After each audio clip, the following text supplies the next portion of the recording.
driving at home, and I'm not driving alone today. Riding sidecar with me is the one and only Karen Byrne, the host of TruBlu Politics. Hi. Hey, Karen from Chicago. I'm happy to be your carpool dummy. Absolutely. No, I like sidecar because, like, I'm on a motorcycle, and you can take over the handlebars at any moment. Are they called handlebars when you're riding a motorcycle? I don't know what they call that. Anyway, I think so. Right? Take control.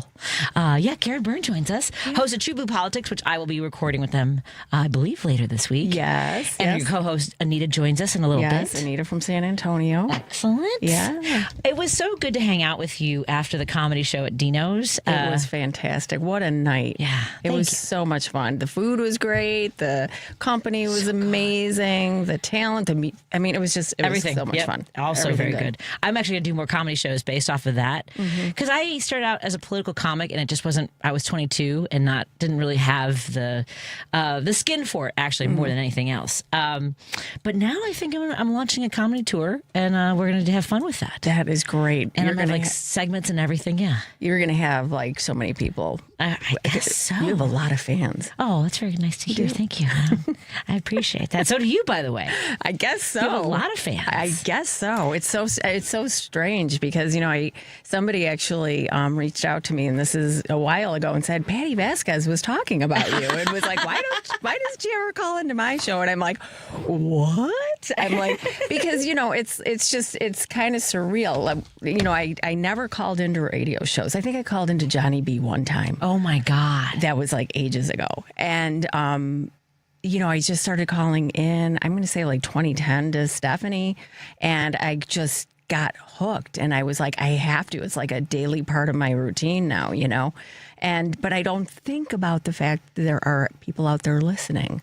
It is. I don't think I should, but I just kind of talk. And if they like it and want to come along for the ride, I'm happy to be here. Yeah. You know what I mean? Exactly. Well, that's why I like having guest co-hosts too, especially people who are passionate like you are. One of the things that we talked about was being at Broadview, and that, you more than anybody else I know who's been out there since the very beginning, I always thought it was a matter of time before we had murders happening to protesters and people who were considered to be in the way of their operations. It was, and that facility itself has been there for a very long time. I live right over there, so I can walk over to the detention center from my house, and I drove past that little industrial area every single day, and I never really knew what it was. And then when all of this started happening, I'm like, Googling, like, where is this place? And sure enough, it's right around the corner. So I started just going over there and standing across the street, and that was before the fencing went up. And I would just videotape the agents as they were coming and going, and maybe yell a few things, maybe about their, genitalia, things like that, Sure. And the lack thereof. And lack thereof, or size. And then, when the family members would show up looking for their loved ones, I would try and be support. And then, it was so surreal because it was all boarded up. Right. Because I guess they had a protest right before, and then they were like, oh, yeah, these people are dangerous. So they had to board up the doors and the windows because there were protesters there, which was lunacy. But anyway, but I felt very nervous about these family members having to go up to the door and talk to these ICE agents that would, answer the door fully masked. They look like January 6th insurrectionists. And so I just said, listen, I'll give you cover. I'm going to videotape. And so I just videotaped. So just in case, God forbid, they took them in there and then disappeared them as well. Do we know how long the longest person has been at Broadview? I don't feel like anyone's necessarily keeping tabs on. I don't think so, but I knew I met a couple of people, and one woman said 2 weeks, and then there was another. These two sisters showed up looking for their dad, and their dad had been, I think, all told between Broadview and Indiana. They busted him to, So I want to say it had been like a month. Oh my God. because they're getting stories of other centers where they're longer term detainees. And I read one story. Now we're at about 300 days for these folks getting sunlight, fresh fruit and vegetables, the access to consistently clean water and sanitation and all those things. And the profit, apparently there was some shareholder meeting, and they were disappointed that they were expecting 100,000 detainees across the country, but they only have 70,000. Years ago, I was telling Karen off the air that I'd started. Did I say it on the air or off the air? It's all blend now. See, that I started out as a political comedian in the 90s, and it wasn't quite I just didn't have the skin for it. But I did do a joke a few years ago, because it was even Governor Quinn had signed a contract with private prison companies that we would keep the population 90% full. And I was writing jokes about so what does that look like? You get pulled over. Do you know how fast you were going? Are there empty beds, officer? Right. And that's what this turns into. Is this whole bodies as profit. Sure. And they don't even have beds to sleep on. Exactly. I mean, they're making them sleep. There was one gentleman who he was a member of the press, and he was brought in, and he spent the night inside the facility, and he said that basically the rooms that that they have them, and it's men and women, separate rooms, but each room, it's posted 80 capacity. 80 capacity, right? But that's seating capacity. And they have them sleeping on the floor. The bathroom is wide open. Right. It's right in the middle of the room. Yeah. And then, we've heard the reports from the kids down in Texas, at Dilley, where the water is making them sick. I don't know if you saw any of those letters that they released from these kids that are being held down in Dilley. It's horrifying. It's absolutely. It's a concentration camp. They're concentration camps. We have to call them that. Yes, I agree completely. Right. And it's interesting. How long are we supposed to wait? Yeah. Right. Right. Exactly. To be outraged. I remember last year and they still, as far as I know, that the data on the folks that were at Alligator Alcatraz, we still have information on what happened to those people. Right. Exactly. So, the idea you're overreacting or tut, and we know that they're not going after the criminals. No, of course not. No. I mean, I think about it. There was, Steph had this woman who is, and I can't remember her name, but she's running for lieutenant governor in California, and she was talking about how her legacy is that I think it was her grandmother was part of the French Resistance, and she was a courier, and her cargo were children. And I thought, you think about here are these amazingly heroic stories from World War II, and the risk that people took. But all I could think about is okay, but these are unaccompanied children. So that meant what kind of trauma did they have to go through? Or their parents probably said, please save my children, handed them over. And then they probably ended up, being put on a train, right? Yeah. And so I think about that, and then I think about these kids that are being held, the 3,500, and we cannot lose sight of the fact that there is great trauma attached to every single one of these experiences. Absolutely. I dated a boy in college whose mother, she had to flee because her father refused to join the Nazi army. And so she had these stories about sewing, you've heard, sewing the family valuables into a doll, and terrified of the sound of a dog barking, couldn't, she would see a German Shepherd and just and she was in her 50s when I met her, 50s and 60s, I think, and still carrying that. Yes. So I used to work for this place up on the north side. It was in the Ida Crown Jewish Academy over on Pratt in California. And I was the only Gentile in my office. But I worked for Orthodox Jews. And so I worked with a rabbi who actually had the tattoo. And then this woman, Selma, and she's no longer with us. May she rest in peace. But she told me the story about how she remembered, so she was a little girl. I want to say she was about 8 years old. And she remembered that they were in Germany. Her father was called in, was brought in, questioned, was able to go home, and as soon as he walked in, he said, "Everybody, we're packing.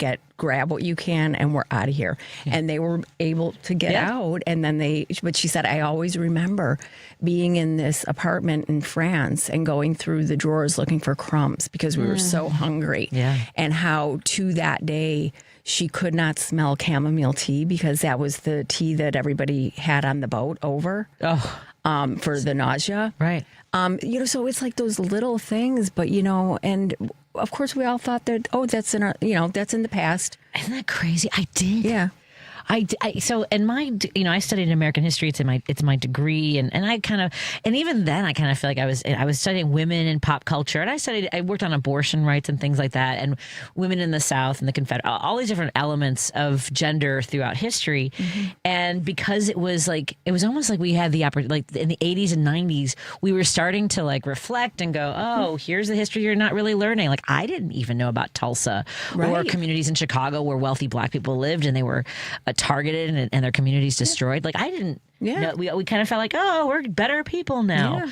And we just didn't know. The part of the reason we didn't know is because they were all just like, not that they were actively waiting, but they were certainly hiding. Yeah. I mean, I grew up in Oak Park, and Percy Julian, I mean, and the stuff that, his children went through, in Oak Park, we always think of it as like, it's really progressive and, and yes, I think that they have always strived to be ahead of the curve, but there was a time in Oak Park when, there were a lot of racists, that, there was a lot of redlining being done. Right. And my parents actually were involved in open housing. So my dad was an architect and my mom was, a stay-at-home mom. But we would go into the real estate offices. We would have a list of homes that a Black family would want to see and potentially purchase. And we would go in and we would go take a look. And my dad was an architect, so he drew the floor plans. And then we would take that back to the Black family. And then there was another white family that acted as straw buyers. And then they purchased and then turned around and sold it. Oh, wow. So, I mean, but just, point being that there was a time when, there were no Black families living in Oak Park. I grew up here on the northwest side of Chicago, and it's the way I remember, like people who would move into the neighborhood, it was mostly by word of mouth. It was like, although even the apartment we moved into was because my dad knew somebody, right? And I hate to, because I know this neighborhood is capable of so much more and has come a long way, but it's not that far away. Right. We had the last nylon nets for the basketball court in this community, right, on the northwest side. And so people were driving to across the street from where from near where I'm familiar with. And so one day this guy from the Park District rolls up and he goes, "Hey, it's getting a little dark around here." Oh, yeah. And it's not that long ago. No, it's not that long ago. And I mean, President Obama was just interviewed by Brian Tyler Cohen and, about the video. Yeah. Right. Okay. The thing of it is, Patty, right after Obama was elected, all of these white people that I knew that thought I was safe to just kind of throw their racism out. Oh, yeah. So that video reminded me very much of some of the stuff that was going around via email or text messages. There was this white couple that I knew, and, they seemed friendly enough and, not like total racist jerks, but they were laughing about something that was on her phone. And I walk up and I'm like, "Hey, what's going on?" And they're like, "Oh, yeah." And they turn the phone and there's a picture of the Obamas as monkeys. And I just go, "What?" I'm like, I just kind of look at him and I cock my head back. I'm like, "What are you doing?" I'm like, "Are you really?" I'm like, "Really? That's where we are right now." And they were totally, they obviously were embarrassed. Well, they were embarrassed, but like, are you still? Was it somebody that you could even? No. It was like, that's who they were. Right. Yeah, I see you. Thank you for telling me exactly who you are. I will never look at you the same way again, and I'm not going to associate with you. Honestly, that was the crazy thing about Facebook was finding. I mean, I don't know that. I don't think I ever would have known. Like whether all the way back to people I went to grade school with, people that were police officers, people that were in different areas of business. Yeah. But you know what was? But I will say this too: finding out that your friends are allies has been really remarkable too. Yes. I mean, like fiercely, like comedian Skip Graparis, like messaged me one day, "Thank you for what you're doing." And I was like, "Oh, hi." Right. You know what I mean? I was like, and okay. those are your people, right? Yes. And I mean, and so it doesn't, for me, it has not been painful. Right. Cutting everybody else I think loose. that's accurate. Oh, right? no. I feel no pain about Kind it. of joyful. In some way. Absolutely. One less person I got to spend time freeing. with now that I know who you are. Exactly. Yes. I don't have to walk on eggshells with you. I don't have to, it's just, it is absolutely freeing. And I'm happy now. At least we can see who these people are. Absolutely. I have to take a break. We are hanging out with Karen Byrne, co-host of TruBlu Politics. Anita's going to join us in just a little bit. And we're going to have we have Junaid Ahmed coming in studio. He is running for the 8th congressional seat. So we're going to talk to him in just a moment. First, we want to thank our friends at Pride Coffee Roasters. I got to go hang out with them briefly at their market where they are in person selling their incredible products. Their incredible single origin roasted to order beans. They were at the Edgewater Farmers Market yesterday, and they'll be at the next one in 2 weeks. So it's the 28th, right? Yes, from Valentine's Day. Yes. I went to go see them on Valentine's Day to share my love and pick up some coffee for Lady B. I got another bag of coffee for you, Lady B. So go to pridecoffeeroasters.com, put the order in. I got a blend of Mexico for Lady B, and I got India for myself. They're nice. so good. Do you drink coffee? I do. It's every morning. Oh my God, so good. So very good. I love coffee, due process, free speech, and what's the bottom one? And democracy. I love all those things. And I kind of love the coffees at the top. So go to pridecoffeeroasters.com. We also want to thank our friends at Source Solar. Go to source.solar, make an appointment with Peter Sorellis. There are some incentives that are still available for business owners, but you have to get the ball rolling now so that you can get things going. Go to source.solar, make an appointment with Peter. We also want to thank our friends at Minocqua Brewing Company. Please check out my latest piece. We'll talk about Ophelia when we come back. This young woman who fought for her father. She was battling stage 4 cancer, and sadly, she passed away on Friday, and she leaves a legacy of fierceness, of the true warrior spirit, and we'll talk a little bit about her when we come back. So thank you to Minocqua Brewing Company for providing the space for me to write a piece about her and why we have to continue working together to do better by everyone in our communities. Go to MinocquaBrewingCompany.com and consider contributing to their Kickstarter. We are trying to launch a marketplace to at least rival Amazon in every way we can. More after this on WCPT 820 Heartland Signal and KKNW 1150 in Seattle. More with Kathy. Who's that? Karen Byrne. happens all the time. Back. Sorry. Amy Goodman reports on the news stories rarely covered by the corporate media. Democracy Now! The American Civil Liberties Union and the Center for Constitutional Rights have sued the Trump administration, seeking the release of the secret legal memo that's been used to justify the U.S. campaign targeting alleged drug boats in the Caribbean and the Pacific. The U.S. has struck at least 22 boats, killing 87 civilians. Democracy Now! Weekday evenings at 11 on WCPT 820, Chicago's Progressive Talk. Do you hear that? Asthma triggers are everywhere, from dust mites, pet dander, and pollen, to smog and smoke. An asthma attack can strike anywhere, anytime. Be prepared with quick-acting Primatene Mist. Clinically proven to open airways quickly. It's the #1 FDA-approved asthma inhaler available over the counter. Primatene Mist. Breathe easy again. Use as directed. Sponsored by Armstrong Pharmaceuticals. Hi folks, Dr. Jason Bissell here, PhD acupuncturist and founder of Chicago Community Acupuncture at Milwaukee, Devon and Nagel. It's no secret that I love acupuncture. 25 years, and I am impressed almost every day by how effective it is for so many conditions. I want everyone to have access to it, but unfortunately, cost can be a barrier. So I founded Chicago Community Acupuncture to offer high-quality acupuncture at an affordable price, actually the lowest price in town. And I'm not alone in this desire to make it accessible. Several other fabulous acupuncturists reached out to me and have joined the Chico Maku team. We're now open 7 days a week and evenings. The first visit is only $60 and follow-ups are $50. We're doing all we can to make this accessible, so now you just do your part and call us at 773-853-0920, 773-853-0920, or go to ChicoMaku.com to schedule. Acupuncturists help billions of people. What are you waiting for? WCPT 820, Chicago's Progressive Talk, where facts matter. If you're listening to this station right now, you've definitely heard my voice before. Hi, I'm Hawk. And I'm Pete. And we're with Source Solar, your local source for solar. Source Solar is Chicagoland's premier solar installer, providing solutions for over 1,000 homeowners and business owners across Illinois and Iowa. With over a decade of industry experience and deep roots here in Chicago, we have the expertise to help your transition to clean, renewable, resilient energy. We can guarantee that we save you money day one without any out-of-pocket cost to you. This means you have an instant ROI, instant payback, and can save money to add to your bottom line day one. At Source Solar, we source everything as local as possible, meaning we always carry the Made in USA sticker.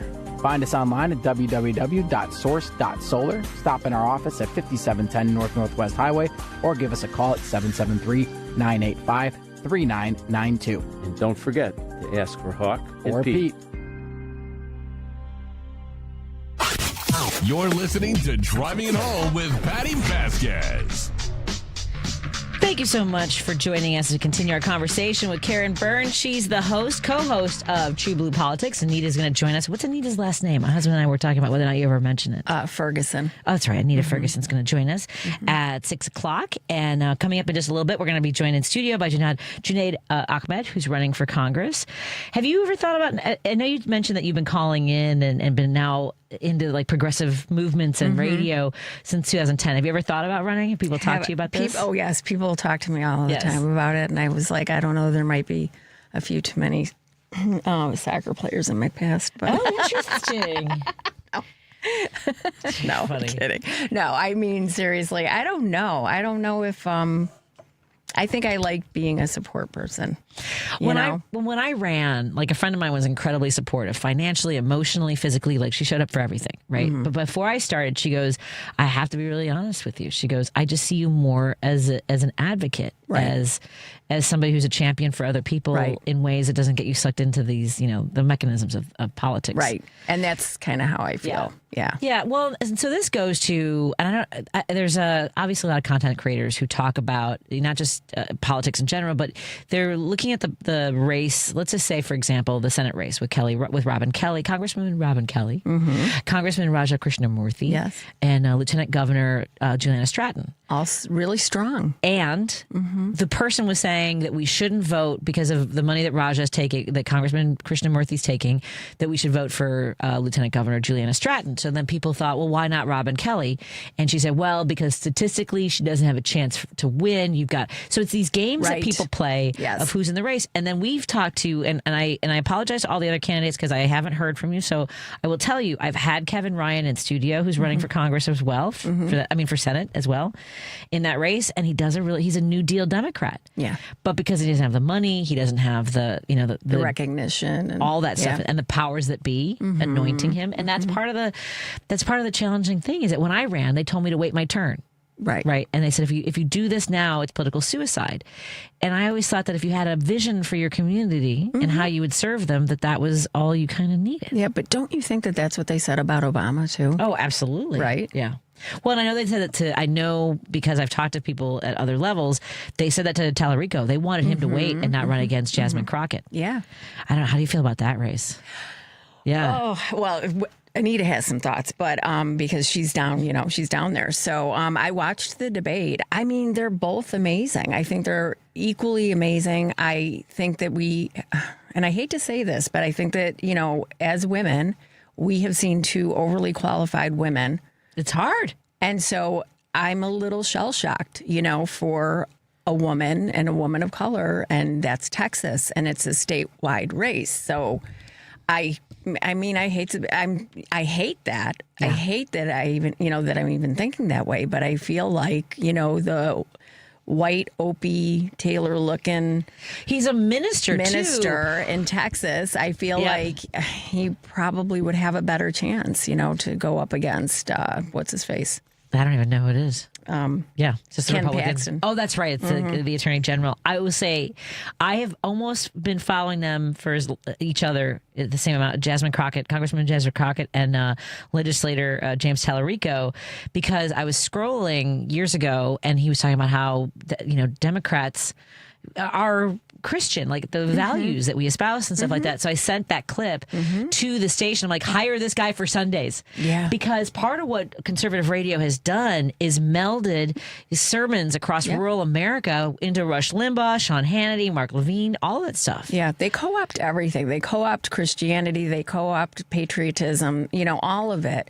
They co-opt the flag. They're not patriots. No. They accuse us of, all of the things that they are, they accuse us of being, right? And so, for me, I am not a Bible thumper. My mom was a very devout Christian, but she walked the walk and talked the talk, and I think he's absolutely spot on. Democrats espouse more of the morals and the teachings of Jesus Christ. Well, and that brings us to this young woman who just passed away over the weekend. To folks remember this story in October, a father was in a Home Depot. I believe he was. I believe he was working. It was a Saturday. His daughter was receiving treatment for stage 4 cancer at Shirley Ryan, and she was actually home for the weekend. As it turned out, Ophelia was home that weekend because her doctors felt she needed a break and feel like a teenager again. And while she was hanging out with her friends, her mother received a phone call from what looked like a jail, prison. It was from Broadview, that ICE agents had smashed in his window and dragged him out of the car. And the community really rallied around this family. And Ophelia was 16 years old, and the stories that came out about how her father had searched all over Facebook Marketplace to find for her 16th birthday, he wanted just the right car, and he found a Ford Mustang with 39,000 miles on it.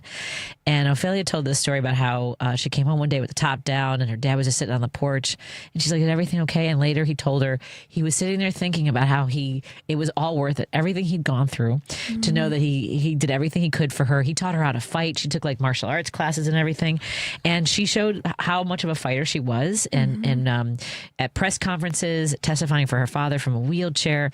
And just last Tuesday, a judge granted them the ability to stay here, for him to stay here and work towards his citizenship. And then she passed away on Friday. Oh, I'm so sorry. And I was actually at one of the press conferences, and I will tell you, the people that came out for Ophelia, her teachers, Congresswoman Delia Ramirez came out, Alderman Matt Martin. These are people who said, "This is our community, this is our family." Right. And I just her spirit, her family, to know that they lost 2 weeks because ICE agents decided he didn't belong. He'd been here for 20 years working for the same employer. Yeah. And even today, to your point about how people react online, people were like, what does that have to do with him being illegal? Right? All these things, like he had no criminal record.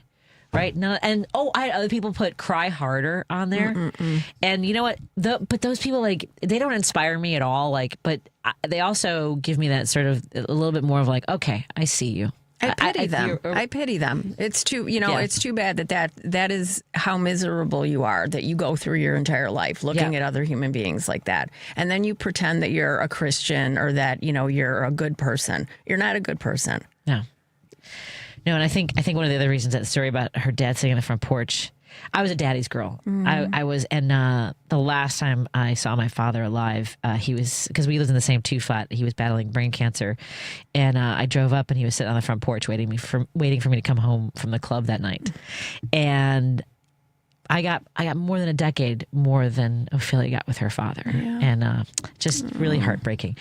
At any rate, let's switch gears, take some water. I swear I'll try to be funny, Karen, while you're here. Karen, I came in and Patty's telling me these heartbreaking stories about this teenager. Where's the Kleenex?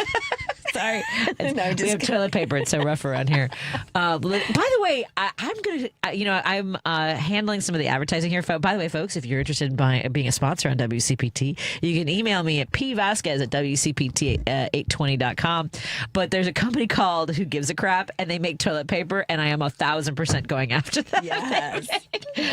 Because they save forests. More in a moment on WCPT 820 AM and KKMW 1150. We are in studio with guest co-host Karen Byrne. She's the co-host of TruBlu Politics, and Anita Ferguson will be on with us in just a little bit. Yay.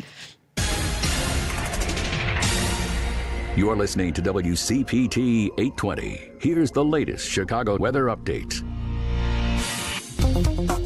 From the Weatherology Weather Center, I'm meteorologist Ray Miller. Lows level off around 41 with fog in spots tonight under partly cloudy skies. Winds out of the south 5 to 10 miles an hour. Slight chance for rain, which could be heavy and foggy early tomorrow. Highs around 55. Heavy rain likely tomorrow night. Lows level off around 51. Cloudy skies.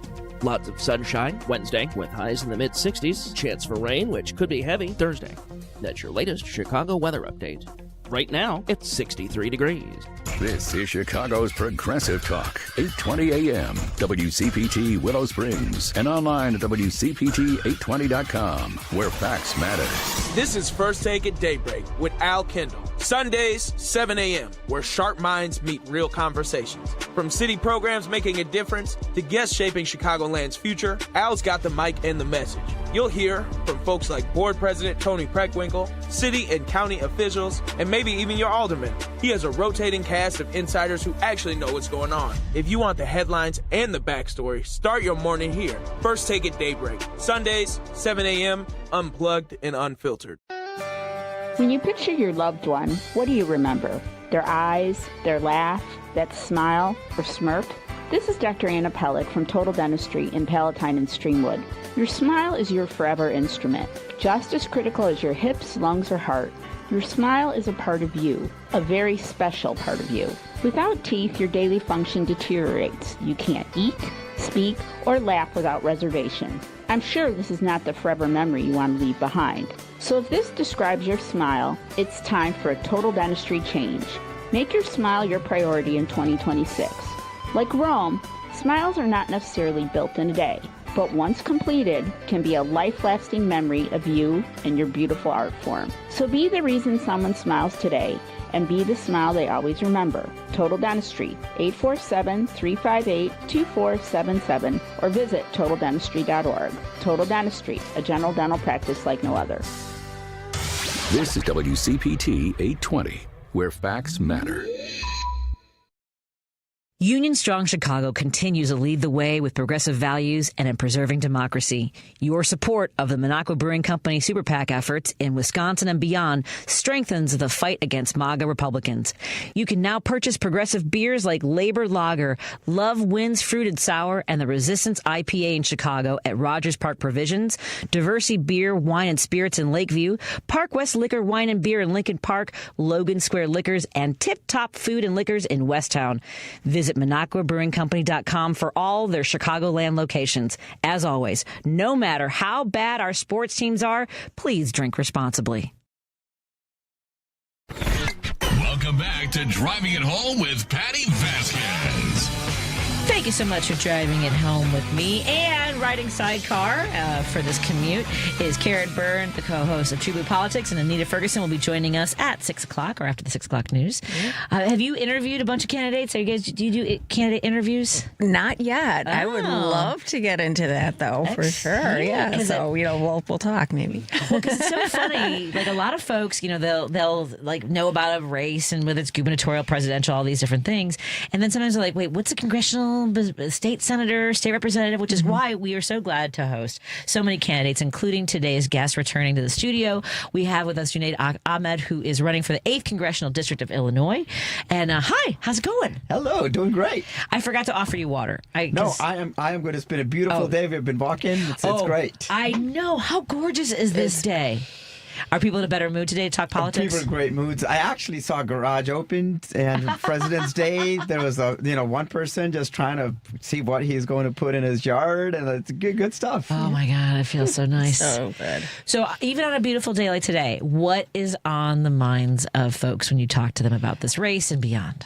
It's affordability is nonstop. Now, I see different versions of affordability. I'm talking to a young parent. It's about childcare. I'm talking to someone older. It's about, hey, where's my Social Security going? Am I going to be able to afford, my retired life?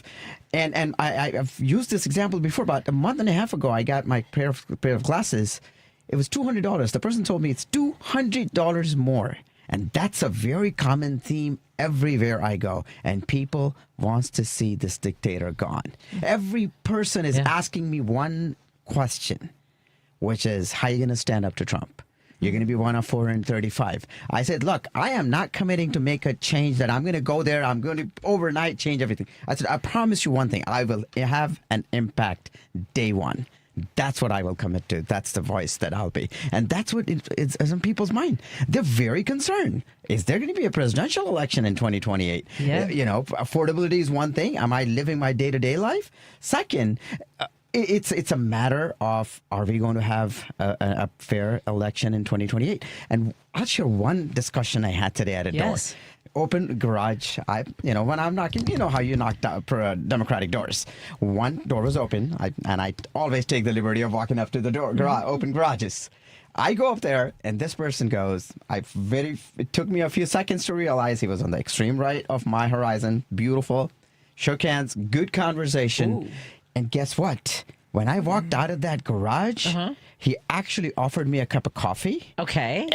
And we realized that it's less about left versus right. It's more about top versus bottom.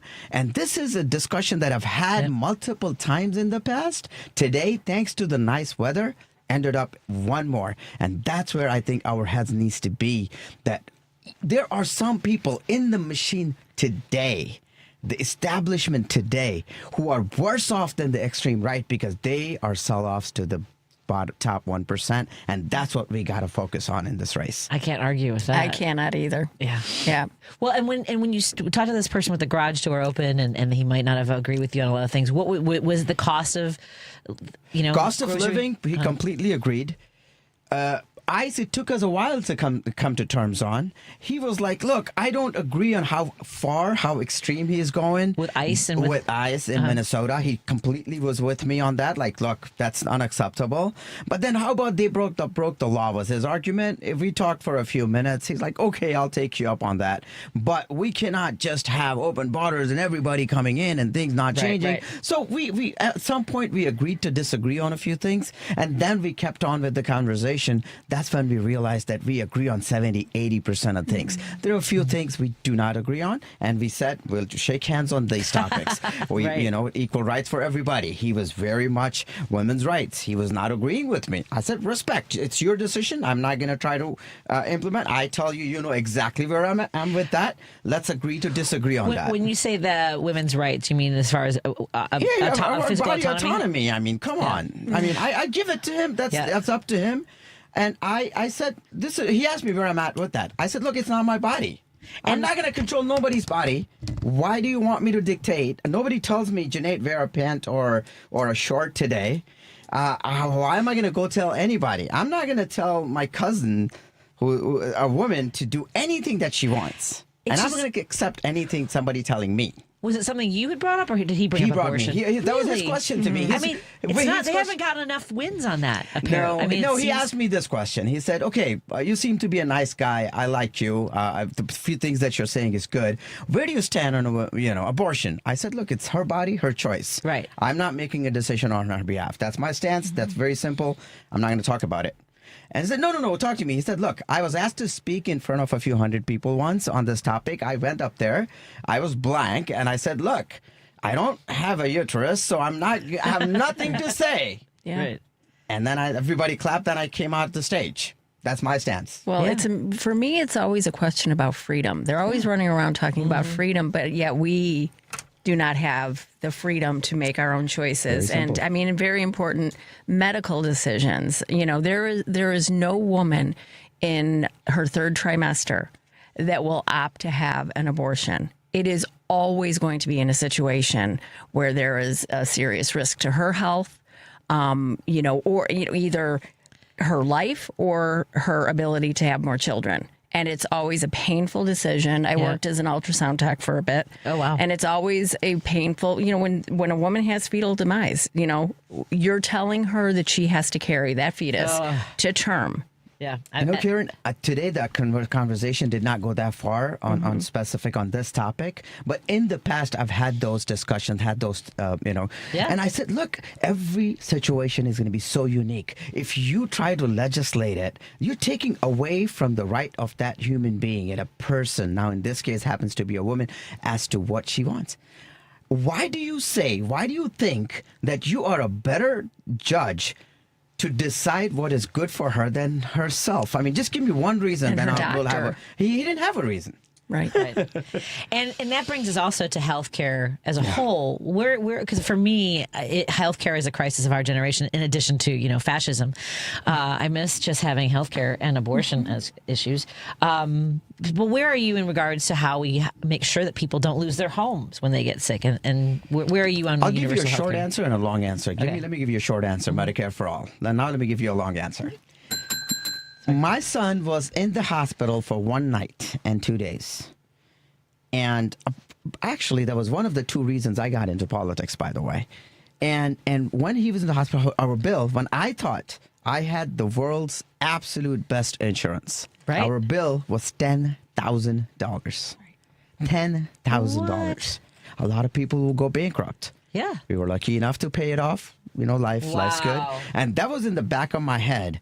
When Bernie Sanders came into the fore, that's one of the 2 reasons. Student debt and the high interest rates on the student was the second.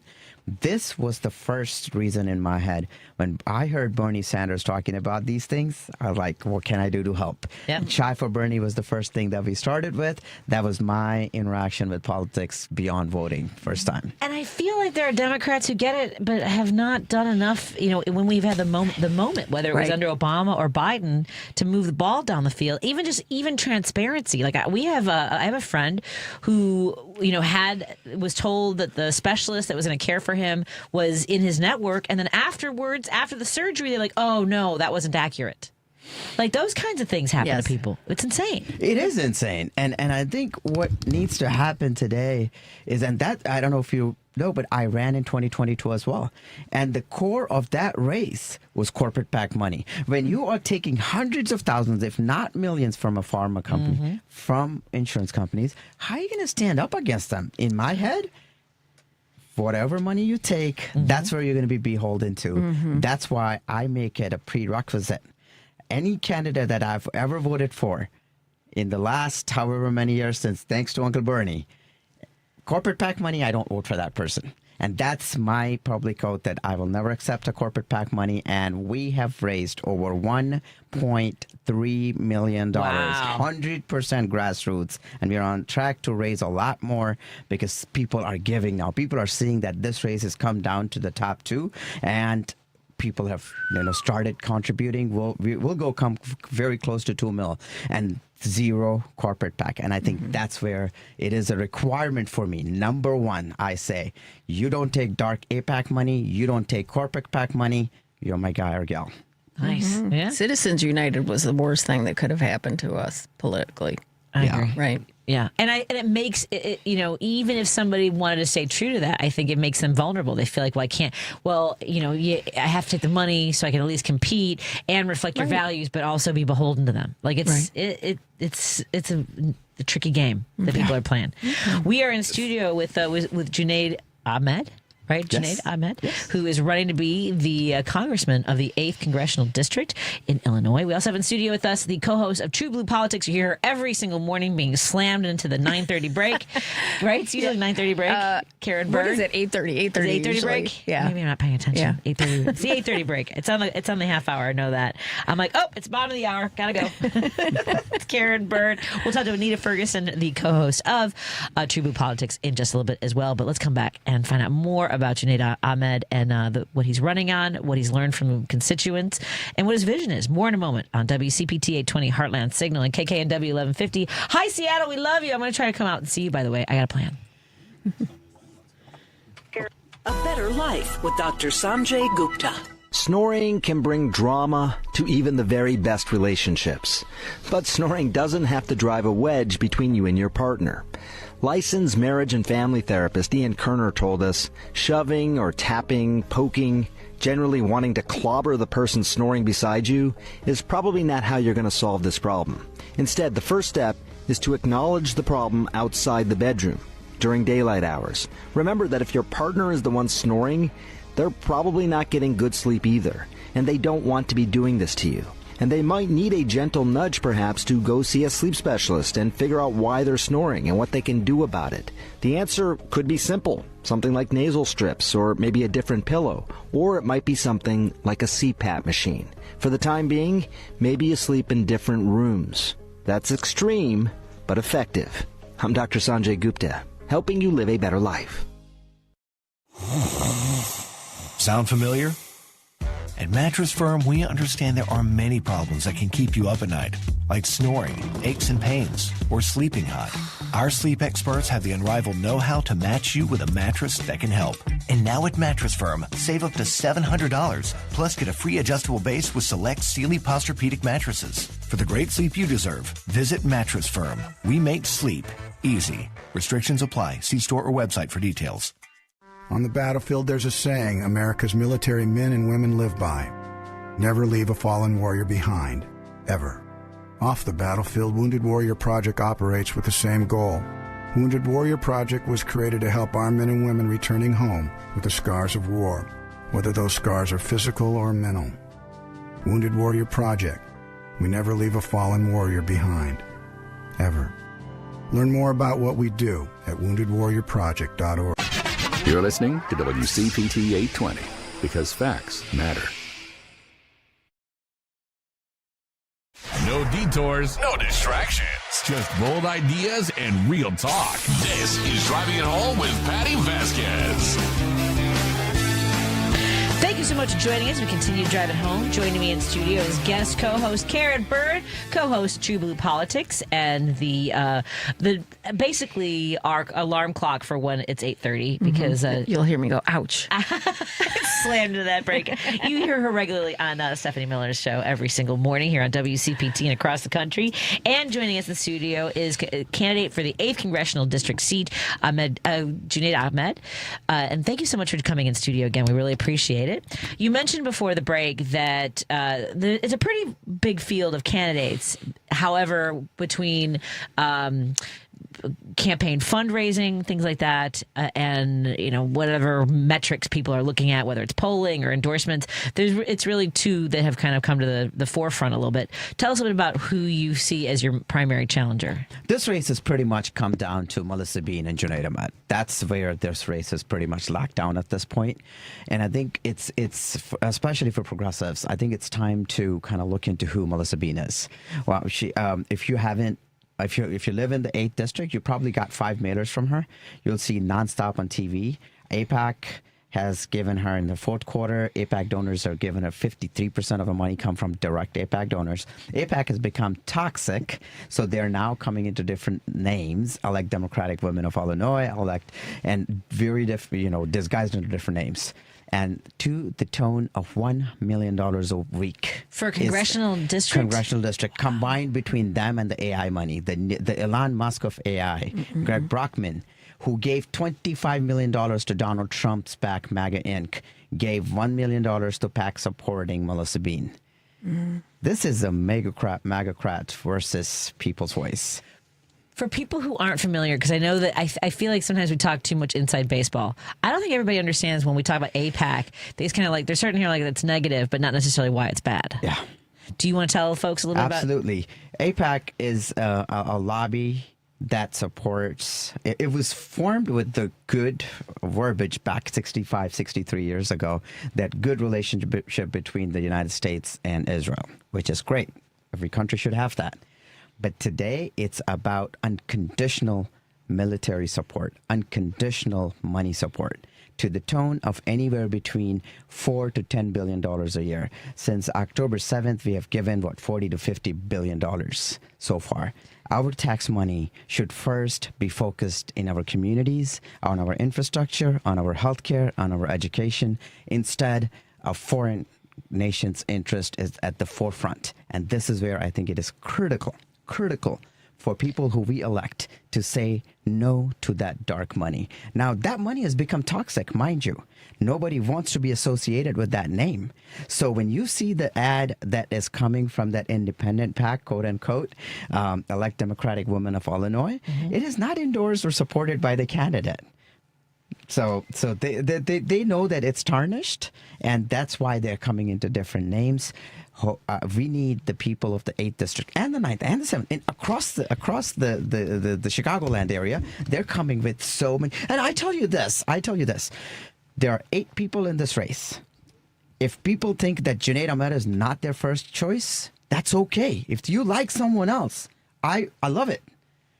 Pick someone else, but do not pick the opposition money that's coming from dark sources and the MAGA donors. Please keep your eyes open. I think there's something educational in here that I want folks to lock into, because I did not know this until I ran for office, which is that what's something that's called independent expenditure, to what Junaid is talking about, is it's not coming from her campaign, from someone's campaign. Yeah. You would see like from the campaign of, with their logo, that kind of stuff, and you'll see in very fine print. So if you're curious if it's from the opponent's campaign, if they're sending out negative mailers, which I ran into, the candidate was willing to put their name on it, and which was interesting nonetheless. But so it is important to know where the money's coming from. So tell us about your campaign and how you're raising money through grassroots and individuals and things like that. Absolutely. And before I go there, very quick, people need to also look at Melissa Bean's voting record. She's claiming to be the key reason for passing Obamacare, the Affordable Care Act. March 20th, there's a Chicago Tribune article where she says, "I'm not sold yet." Mm-hmm. She's the reason we don't have the public option in it. It was until it was fully watered down, she did not vote for it. So that's that. Number 2, she voted for the draconian law that any undocumented alien in this country is a felon. Mm-hmm. She voted for that. She voted for taxing tax cuts to billionaires, and that earned her a title of the Wall Street favorite. That's what we are up against. Now we need to coalesce around one candidate who can beat her. And that's the path to victory that I'll talk about here now. We have knocked tens and thousands of doors so far. We have spoken to thousands and thousands of people. This weekend, we had Congresswoman Delia Ramirez, who did a day of action for us. 73 people showed up, and we knocked over 1,000 doors on that day. And that's the grassroots-powered campaign that we have built. When we did our first quarter closing, close to 90%, very high, 80, 88, something like that, close to 90% in state, close to 60% in district. That's the kind of movement that we have. Not as a candidate, as a citizen, we shut down the ICE detention center. And that's the kind of movement, those are activists, the community organizers that are coming together. But what we're dealing with is unlimited money. And they're shouting from the rooftops. So you need a candidate who can compete with that, because the people who are hearing that message, they don't know. To your point early on, Patty, you said, most people don't know. When they're hearing just the name, constantly bombarded with the names, we need someone who can compete to some extent and get the word out. And we are the only campaign that are able to do it. And that has earned the endorsement of the progressive leaders across the country, starting from Ro Khanna, Delia Ramirez, Pramila Jayapal, and I'm so proud to say a couple of days ago we got Senator Elizabeth Warren to endorse us. Holy cats! And Congressional Progressive Caucus that consists of 100 Congresspeople plus Bernie Sanders. We are endorsed. Justice Democrats has endorsed us. The National Progressive Movement has come together that Illinois' 8th District needs to be won. And I ask the people of the 8th Congressional to think about this. The path to victory is very clear for us. The people has to come together, and that's where we have to win, and we have to make sure that the bad news for the district, which is going to be Melissa Bean, who is going to be standing for billionaires, is not going to Congress. That's not good news for the district. That's not good news for the state of Illinois. That's not good news for this country. And I did mention that people, sometimes don't know even what congressional district they're living in. Do you have really? I know. I was saying somewhere, and I was talking about the races in the city, and they were like, am I Schakowsky or am I Quigley? And people don't generally know. Do you have a recommendation for folks to find the map, or you can tell us the communities? Absolutely. So I'll tell you. I know it's pretty big, so that's up to you. So we have the map on JunaidForUS.com. We have the map on it. There are 43 suburbs. Wagley, it starts from O'Hare Airport, goes all the west to the cornfields. Elgin, Schaumburg, Hoffman Estates, Hanover Park, Palatine, parts of Palatine, Bloomingdale, Roselle, parts of Addison, Glendale Heights. That's the kind of big suburbs I'm taking some names into. And I think if you go to junaidforus.com, you'll see the map. Excellent. Yeah. And what are some of the things, we've touched on a lot of things. I know that on your website, folks can learn more about the issues, and that you, like me, believe that, and I'm sure, Karen, that healthcare is a human right. A lot of things about the environment. It's hard because the fascism is so dense. It's hard to wade through that and even think about, a green, clean future. And I mean, obviously the economy is top of line for people. You mentioned Social Security. Tell us a bit about that and Medicare, and then whatever issues you want to make sure you share with us. This campaign breaks down pretty much into what are we fighting against. That's fighting against Trump and fascism, abolish ICE. What are you fighting for? Right. Affordability. What are we fighting for? Protect Social Security. What are you fighting for? Eliminate student loan debt. What are you fighting for? Child care that should be from cradle to college education. Basic, simple things. And at the end of the day, protect our environment. Yes. That's kind of sort of important too. Yeah. Because there's no planet B. There's no planet. It doesn't matter if things are cheap or expensive. There's no planet. And that takes us to the AI conversation. Honestly, there's so much to talk about on that front. You need a leader in Congress who can stand up, who understands AI. My background is technology. I understand that AI could be the future. In order for us to be the global leader from a defense perspective, from technology, from so many different areas for the Democratic Party, we need to be that party of opportunity. What does that really mean? You need a candidate who understands and challenges the billionaires. And instead, what AI billionaires want, it's somebody who is going to dance to the tunes and vote whenever they say yes. Instead, I bring that thought leadership where I understand technology to the extent that I say that, yes, I agree with you, but at the same time, you're not going to come into our community. You're not going to take the resources and bump up the electric prices. You're not going to take the water from our resources. Mm-hmm. What we're going to say is, yes, we need it. How are we going to power it up, right? Are you willing to make that investment into the green resource, the green energy? Are you willing to put, not just stop there, the transportation of that energy, the storage of that energy? Are you willing to make those investments for you to be in any community? If not, no. That's where I think that thought leadership, the understanding of the technology needs to be there. It's been great having you on, and I wish you the best as with everybody in your race, because it is a primary, everybody. It's nice to know that we have Democrats that are fighting for progressive values. And again, it's Junaid for us. Yes. Is it .com? .com. JunaidForUs.com. That's JUNAID. forus.com. We wish you the very best. Really, I want people should know more about their candidates. Absolutely. Just saying. Awesome. Do you have any events coming up before we let you go? Any events you want people to know about? We have about, it's on our website, we have about 6 events coming up. JunaidForUs.com, you'll see all the list of Excellent. candidates. Just want to make sure people have opportunities to come out and learn more about your campaign. We'll be right back after this on WCPT 820 Heartland Signal and KKNW 1150 in Seattle. Joining us will be Anita Ferguson, co-host of TruBlu Politics with the one and only Karen Byrne, who's also in studio. More in a moment.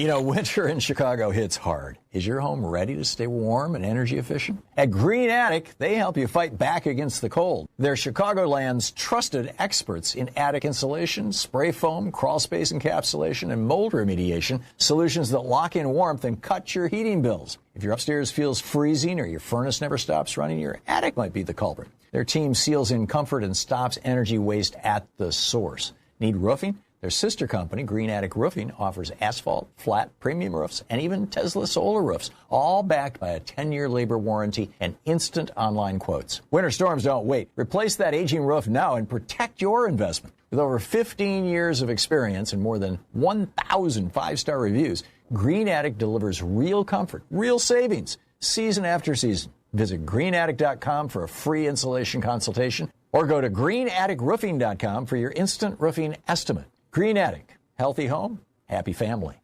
File your taxes for free with TurboTax on Intuit Credit Karma. Just file on your own in the Credit Karma app by February 28th. Valid for those who didn't file with TurboTax last year. AP News, I'm Mike Hempen. Authorities say 3 people, including the suspect, have been fatally shot during a Rhode Island youth hockey game. Pawtucket police say 3 other victims from this afternoon's shooting are hospitalized in critical condition. Authorities say they believe the attack stemmed from a family dispute. The shooting occurred at the Dennis Lynch Arena in Pawtucket, a few miles outside of Providence. Pawtucket resident Kevin Hernandez says this shooting is upsetting, especially following December's mass shooting at Brown University. I see this arena when I pass school every day, but my immediate reaction is just heartbreak. It's so devastating, to hear about something so similar happened 2 months ago over at Brown, and now some place that I pass by every day. It sucks. The audio courtesy of WJAR-TV. Investigators working on the disappearance of Today Show host Savannah Guthrie's mother are consulting with Walmart management to develop leads. A backpack the suspect was wearing is sold exclusively at Walmart stores. Nancy Guthrie was last seen on January 31st. California is bracing for a powerful winter storm anticipated to bring thunderstorms, strong winds, and heavy snow. Katrina Hand is a National Weather Service meteorologist in Sacramento. She says there will be a lot of snow in the Sierra Nevada. In the mountains and foothills, we're expecting heavy snow.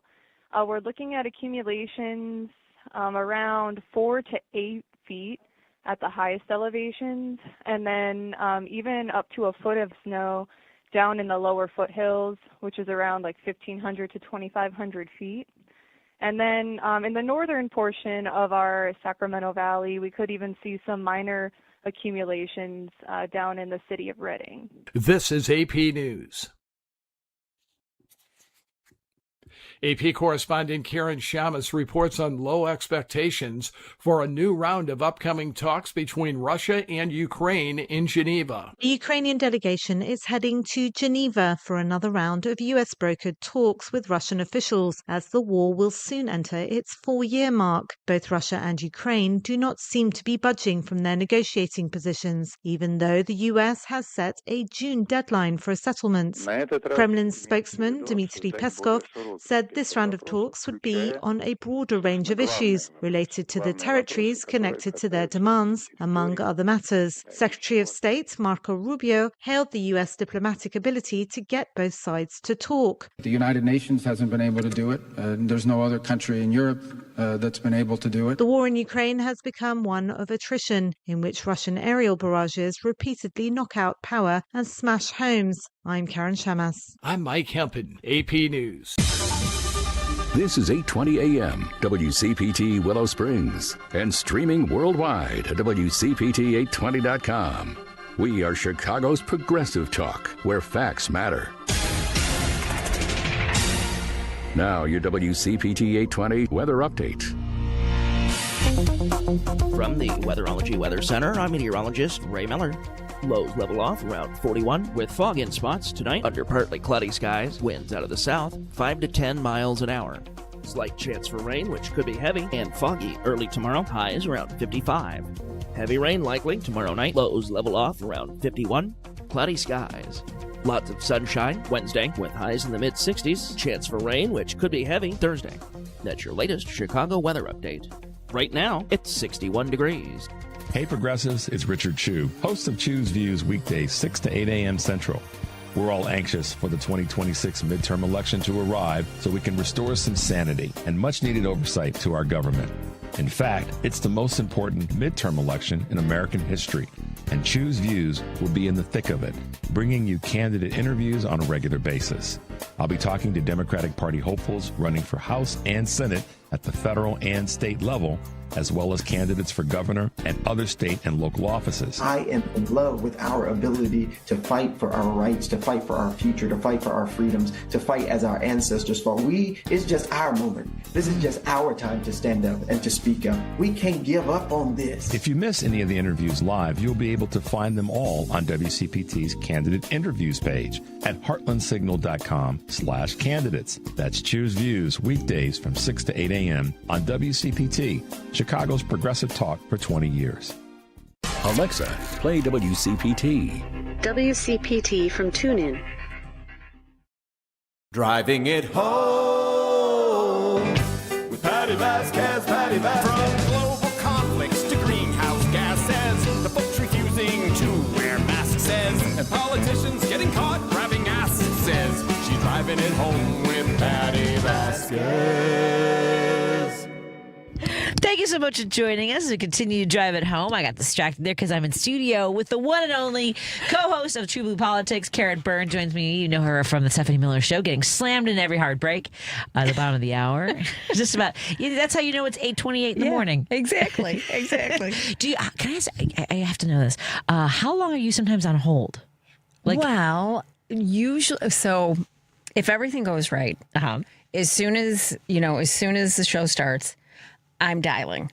Okay. And then it's, if I can get in on that first segment, then, it's just a little bit. But I have held for a couple hours before. Really? Yep. Oh, wow. People think there's a special Karen from Chicago line. There is not. The Karen line.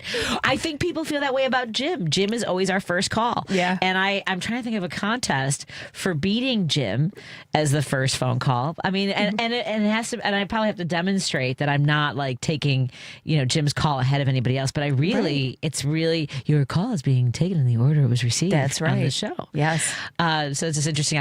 When I was a kid, because you mentioned that you didn't start calling into radio shows until Stephanie's in 2010. And was that was it kind of the energy of the Obama administration, or the things you mentioned, like some of the elements of your circle of friends that were disappointing? Very disappointing. And then, of course, and because of that, I saw a lot of people that I knew for a long time, and their racism started coming out in full bloom, for everybody to see. And for me, then that opened the door for pushing back on a lot of the issues that I care about. And the first phone call that I made, it was Trayvon Martin. Oh, well, that makes sense. Yes. And then Tamir Rice. And I remember that phone call too. But it was like those were the issues. It was the police killing of unarmed Black people. Wow. That really got me and it's serious. It astounds me because I've gotten in arguments my entire life. I feel like you have as well. Yes. Where, basically because we look safe, even though I'm Latina, I'm present as white. And I've been in different situations where I'm like, I'm not your girl on this. No. And not only am I not your girl, we are going to have a fight. Yes. And I'm going to let you know. See, I'm not one of those that, and that was unacceptable. That was the conversation that I would have, when all of the, Black Lives Matter stuff came up with other white people. And there was this one of my friends, John, really nice guy, but he's got a lot of anxiety. He's like, it's such a big issue, and it's been going on for such a long time. Like, what am I supposed to do? What can I actually do to make a difference? And I said, what you can do, I said, you don't have to get in the streets. What you can do is when you're in a conversation with other white people and it presents itself, that's when you speak up, because every opportunity that we have to disrupt it, we need to be disrupting it. Exactly. I agree completely. Yeah, because it's the getting away. It's the kind of getting away with it of itness. Does that make sense? Yeah. And I started when I was really young. Me too. And my dad. I would get into these fights with my dad. And in particular, because I grew up in this neighborhood, predominantly white.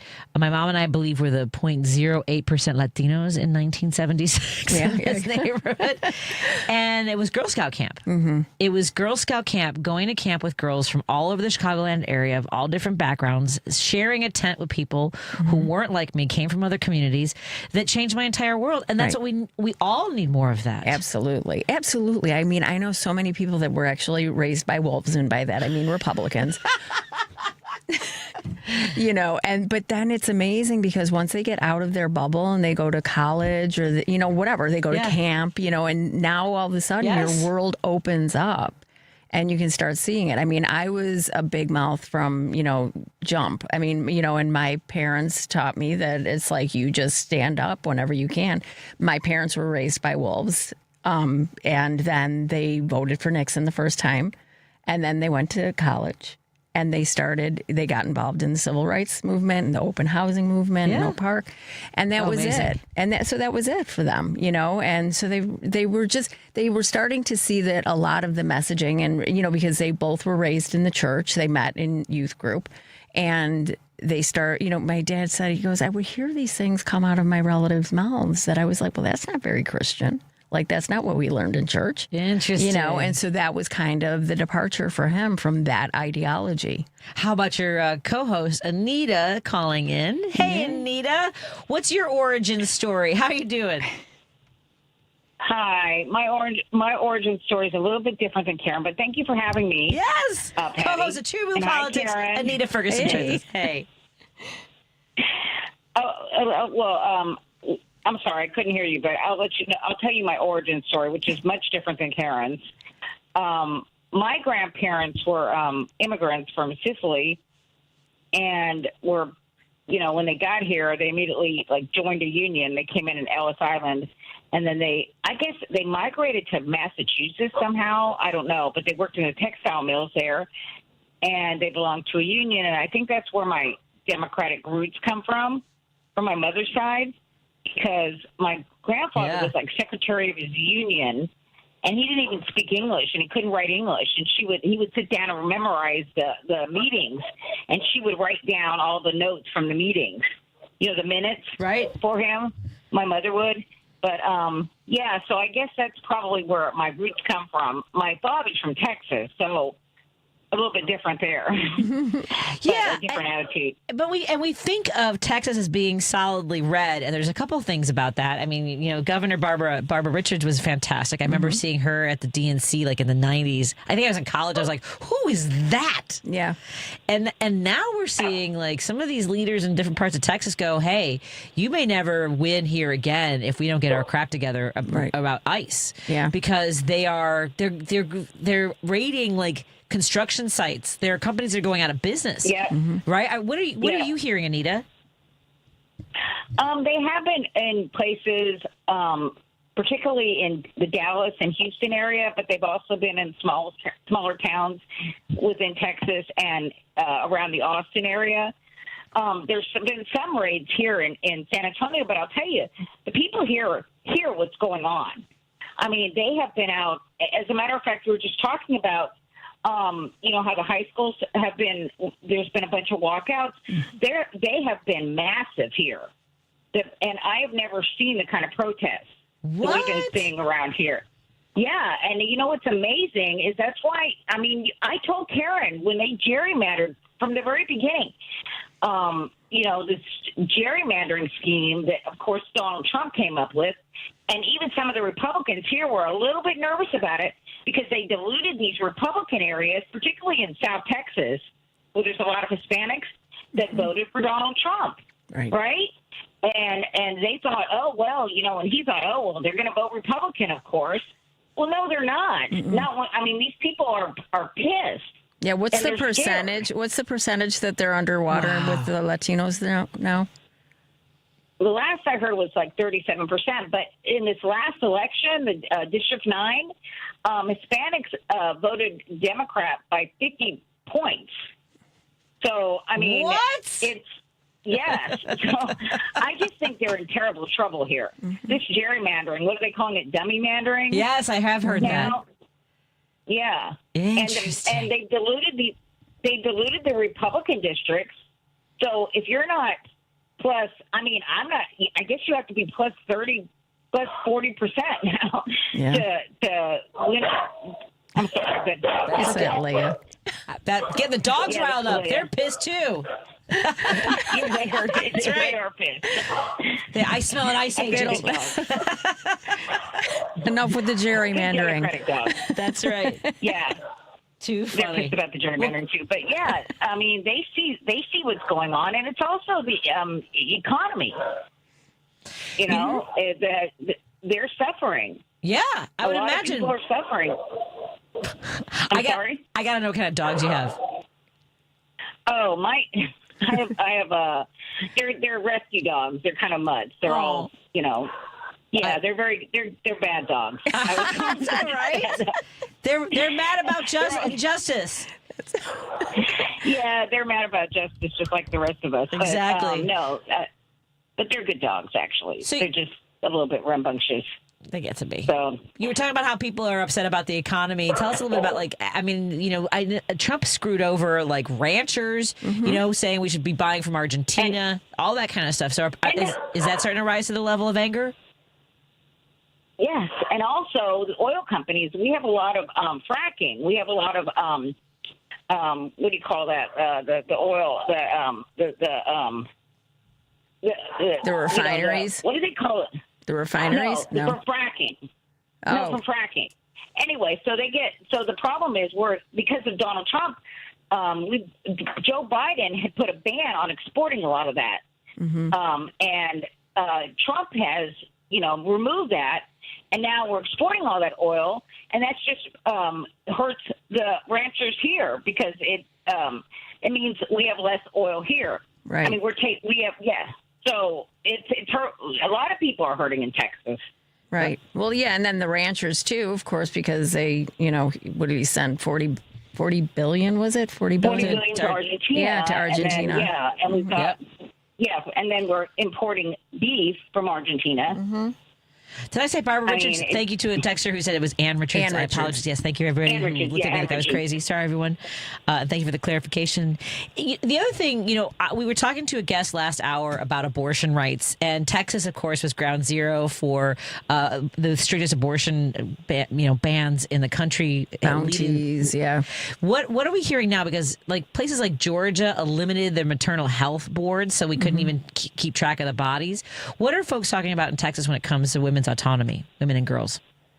Well, in Texas, I mean, the majority of people here support reproductive rights, want abortion to be safe and legal, of course. But they don't care here, and so they won't even let us have a vote on it. We don't get what do you guys call those things? Where you put it up for a vote? Yeah. We don't or have ballot those. initiatives. Yeah. Yeah, ballot initiatives, because they know that those kind of things would pass. Mm-hmm. So, we've got Ken Paxton. He was celebrating when Roe v. Wade was overturned. Yep. Immediately, he was shut down the government. He was popping champagne bottles. I'm not kidding, literally. Liz Cheney was celebrating too. I mean, I remember her celebrating it. Yeah. Well, Liz Cheney, I know, she was terrible. She was spreading the kind of lies that you hear from the Republicans like Donald Trump, where they talk about they're killing the babies after they're born. Right. That's the kind of stuff she was saying. I've never trusted her. Well, yeah, they were saying that with the debates with Hillary. That was when Trump started rolling that out during those debates, and we were like, what? And that lie persists. Yeah. And you know what that was actually, that was from, the infants, once they're born, they're infants, and these babies were not going to be able to survive. And so it was a plan between the mother and father, the mother and the doctor, to alleviate the suffering. Palliative care. Yes. For an infant that wasn't going to survive. Exactly. It's just really sad. We had a young girl, a 19-year-old, and I tell the story all the time because it bothers me so much. She had a baby shower, and at the baby shower, when she was having the baby shower, she went into labor. And when she was in labor, she started bleeding, and they told them that we have to do an abortion right now, or she's going to die. And her mother was running around begging them, please do something, save my daughter, save my daughter. And the doctors wouldn't do anything. Mm-hmm. And so she ended up dying. 19 years old. That just had her baby shower. Yeah, well, and when they say that there's an exception for the life of the mother, too, the only problem is, there are these different, healthcare organizations. They're afraid because they could face up to 99 years in prison for doing it. And there's a lot of, exactly. And legal, they have legal, panels in these different healthcare organizations that say it's not worth the risk. So even if it's something that you can do, I mean, it's proving it is a problem. You can't find a doctor that's going to take that risk. No. We're on the line with Anita Ferguson, co-host of TruBlu Politics. On the radio, we have to take breaks, Anita. I'm sorry, I have to take a break. That's okay. I know. We don't have to do that. Sorry about that. We're taking a break here. About hard breaks. Got hard break. I didn't even slam you into it. I'm a minute and 40 seconds past my break. We're on the line with Anita Ferguson. She's the co-host of TruBlu Politics, along with Karen Byrne, who's in the studio with me. We've got a couple of phone calls on the line that I'm going to take in a moment and slam them into all kinds of breaks, too. When we come back on WCPT 820 Heartland Signal and KKNW 1150 in Seattle, and our friends listening on KTNF AM 950 Minneapolis, St. Paul. If you're looking to purchase a home after a divorce, you need to call Team Hochberg, your trusted local lender. Today, meet Charlie, field technician, income $100,000 a year, had an amicable divorce from his wife. Charlie wanted to purchase a home while he was in the middle of a Chapter 13 bankruptcy to be close to his 3 kids, so he called Team Hochberg for a free consultation. Great move. Team Hochberg loan officer John Hendrickson answered Charlie's questions, secured a bankruptcy court approval so Charlie could purchase a new home to be close to his 3 kids. Let's review. Team Hochberg loan officer Johnny Hendrickson helped Charlie purchase a new home after his divorce while in the middle of a bankruptcy so he could be close to his 3 kids. Team Hochberg's helped thousands of listeners, but we can't help if you don't call 855-563-2843 or visit 56david.com. That number again is 855-563-2843 or visit that website you know and love, 56david.com. Lower.com, equal housing lender, and MLS 112-4061. Check up on health with Chris Whitting. Women get more heart health benefits from exercise than men, according to a study from the Smith Heart Institute at Cedars-Sinai. Dr. Martha Gulati found that to lower their risk of death by 18%, women need to exercise 2 hours and 22 minutes per week, while men need a full 5 hours. Women got greater benefit in terms of longevity from any amount of exercise. The maximal amount got you more. But you could see our lines showed that if you even went from 0 to a small dose of exercise, you started gaining benefit. So I think our public health message to women and to men is do what you can do. Start with small doses. Move a little, and guess what, women? For once, you're going to get greater benefit for every minute of exercise compared with men. With Checkup on Health, I'm Chris Whitting. Chicago's Progressive Talk, WCPT 820, where facts matter. You're listening to Driving It Home with Patti Vasquez. You are listening to me drive it home, and a riding sidecar is co-host of TruBlu Politics, Karen Byrne, in the studio with me. And on the phone with us is her co-host, Anita Ferguson. Where in Texas do you live, Anita? San Antonio. Well, a little outside of it's not actually, I'm not really actually in San Antonio. I'm right outside of it, kind of like Aaron. You don't live in Chicago. I don't live in Chicago proper, no. But I'm not going to say where I live. I'm not going to say where I live either. I'm not going to say it. I love San Antonio. For many years, I performed twice a year at LOL Comedy Club, both at the mall and like the Riverwalk. And then there was one out kind of like in the, I met Jackie Haley. And I have to be the one that says, right, do you know Jackie Haley? Does he still live around there? I think he does. Anita, do you know? Jackie Haley? Jack Earl Haley. No, sorry, Jack Earl. Yeah, from, what's the name of the, oh my God, now my mind is blanking. It's the one with Dennis Quaid where they're all bikers. Breaking Away. Oh, yeah. Oh, yeah. Jack Earl Haley. Yeah. Right, isn't that his name? You met him there? Think so. Gosh, now I saw it. Was, Breaking Away. They were in Bloomington, Indiana, right? That was filmed there, yeah. Yeah. And I met him at the comedy club. Super cool guy. Oh, that's cool. Jack Earl Haley. Hold on a second. Yeah, movies. Okay, Jackie Earl Haley. Okay. Yeah, okay. I feel much better about that now. All right. Hey, Anita, I'm going to take some phone calls from our listeners. Does that sound good? Okay, great. We're going to go with fantastic. Usually, like Karen was saying that she tries to call Stephanie's show right out of the gate when it starts. Right. So usually Jim is the first caller, but today Garrett from South Elgin has won. Garrett, I don't have a prize for you, but you were the first caller. I don't get a prize. I know. Okay, I'll make this quick. Because I know you got another caller or two. The origin story. That, and I have a quick comment about your interview with Junaid. Origin story that you guys talked about in the first half hour. Yes. Very similar to my family. My dad was the youngest of 4 brothers born in Prairie du Chien, Wisconsin in 1936. All served in the military. I had one uncle under live fire in Korea who came out okay. My dad was stationed in Germany in '59, and he met my mother. How U.S. servicemen were able to cross the Berlin Wall, I still don't know to this day. But she worked for what was commonly known as the Sarge, so I don't know if she was secretary, something like that. But anyway, to rewind from that point, back during the brown shirt era, my mother was born in 1939. When she was 3 years old, the brown shirts came knocking on the family door and instructed my grandfather, who I never met, that you report to our office tomorrow or we will be back and shoot you. Oh, my God. Oh yeah. Wow.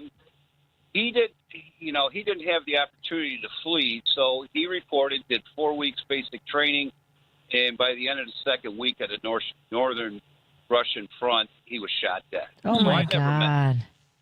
So How old was when I he? heard you guys, I'm sorry? How old was he? Was he a kid? I mean, how old? Oh, I don't know. How old was he at the time when they told him that? Were they just like rounding up all the young men? Oh, that I don't know. I don't know the age of my grandfather when this situation happened. Wow. I wish I. But he couldn't have been that old. I mean, my mom was born in 39. Okay. Yeah. That's right. Yeah, my parents too. Yeah, I don't know. So anyway, for all these yahoos out there that think what ICE is doing right now, it is completely wrong. It is absolutely wrong. And then real quick, your interview with Junaid was very good. I'm still up in the air because I am in the 8th district. But he's absolutely right. And this dark money's got to end. The 9th district, Jan Schakowsky's district, same thing happening there. Laura Fine is getting dark money from APAC, the American Israel Political Action Committee. And they're attacking Kat. Oh, I'm going to butcher her last name. Agabazela? I get it wrong too. I shouldn't even. I'm not even going to try.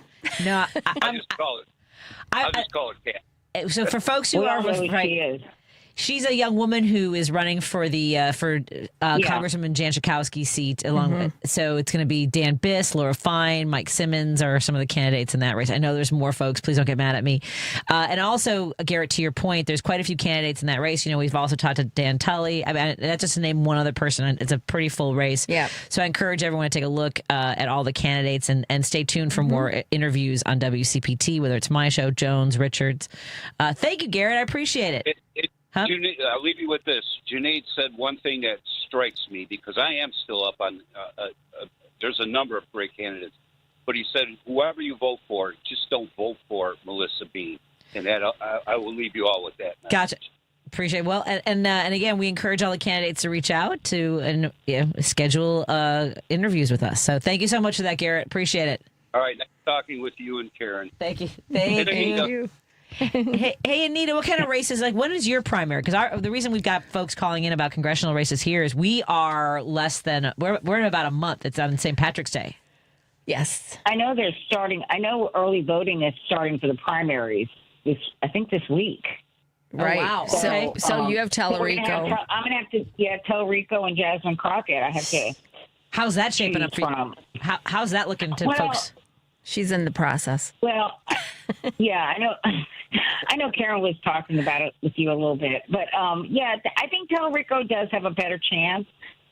There's been a lot of fireworks between. I mean, if you saw the debate, I mean, you could tell they don't disagree almost on anything. But there was some comments made where apparently when Colin Allred was running, and he said, and then they said that Tellerico said something. About we thought he was going to have to run against a weaker black man, but he has to run against a strong black woman. I don't know if that's true that he actually said that, but that's what Colin Allred is saying. Oh, yeah, that is real problematic. Now Colin's running for Congress. He moved over. Yeah, he's running for Congress. Okay. I was wondering about that. He wouldn't have had. Yeah, he wouldn't have had much of a chance. I don't think it just race? would have been. Yeah, I don't think so. But I mean. I just think he has a better chance. The Houston Chronicle did endorse Jasmine Crockett.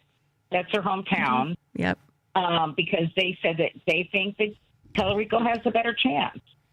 And it is Texas. I don't know. They both have different strategies. Her strategy is to just, appeal to the base, get people out to vote that wouldn't normally come out to vote, get them energized. He's trying to appeal to a broader electorate, like more to centrist or I guess some more moderate Republicans. And Texas is a majority Republican state, so that might be the only strategy. That might be the best strategy. So Now, it's do you hard to think that say, he's but going to be? Do you think he's going to be compelled to have to move over some of his positions over to the right, though, because of that?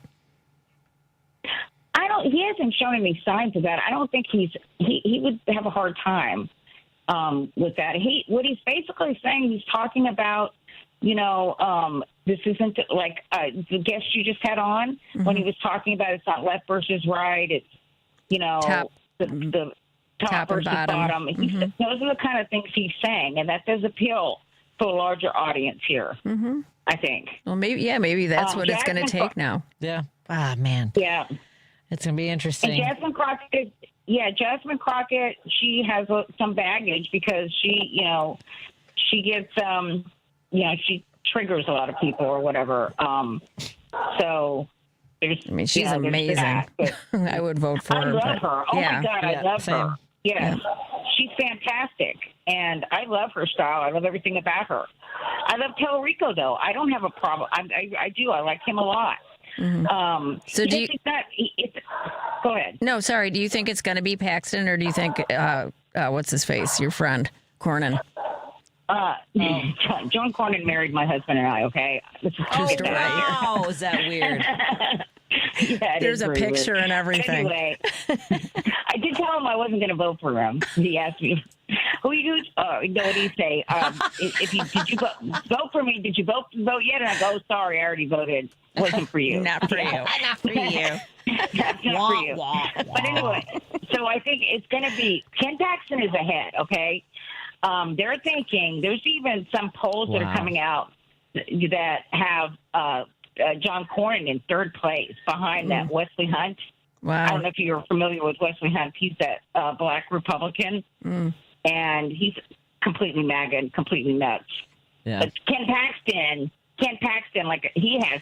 I mean, we talk about. I mean, he has a lot of baggage. This guy's a criminal.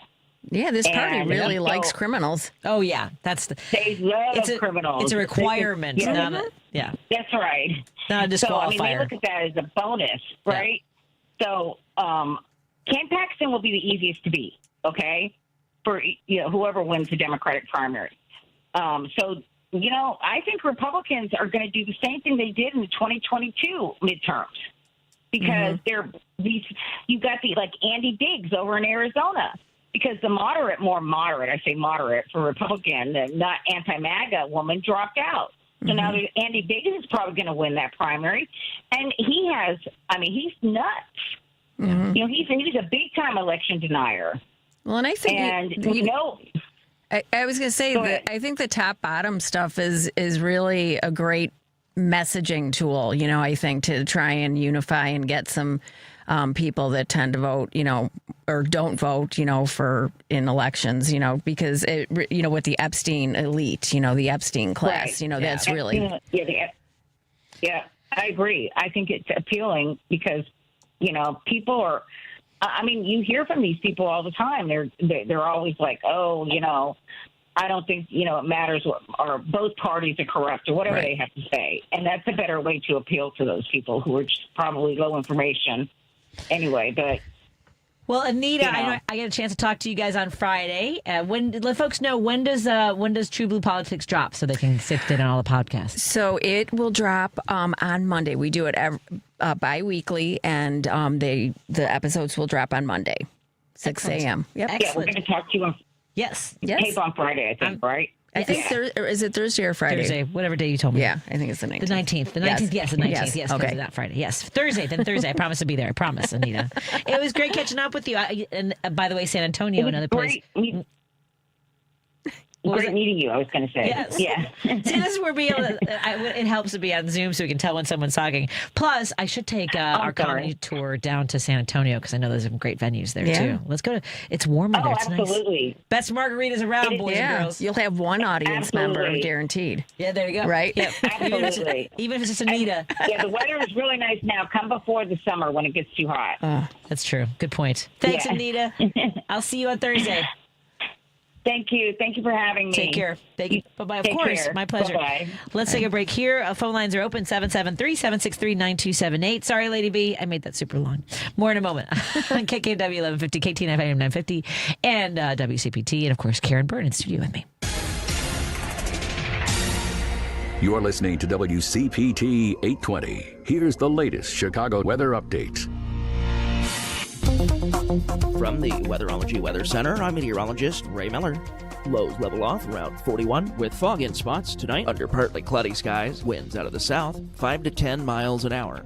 Slight chance for rain, which could be heavy and foggy early tomorrow. Highs around 55. Heavy rain likely tomorrow night. Lows level off around 51. Cloudy skies. Lots of sunshine Wednesday with highs in the mid-60s. Chance for rain, which could be heavy Thursday. That's your latest Chicago weather update. Right now, it's 61 degrees. This is Chicago's Progressive Talk, 820 AM, WCPT Willow Springs, and online at WCPT820.com, where facts matter. This is a WCPT Veteran Minute.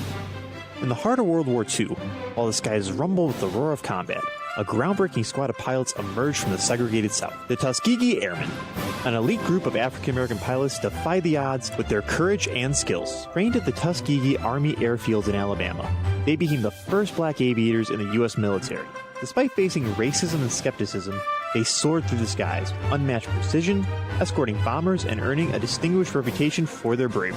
Their red-tailed P-51 Mustangs became a symbol of excellence and resilience, and in 2007, the Tuskegee Airmen were finally honored as they were awarded the Congressional Gold Medal. These aviators didn't just fight for victory in the air, they battled for equality on the ground, forever altering the landscape of the American military and inspiring generations to come. This has been a WCPT Veteran Minute.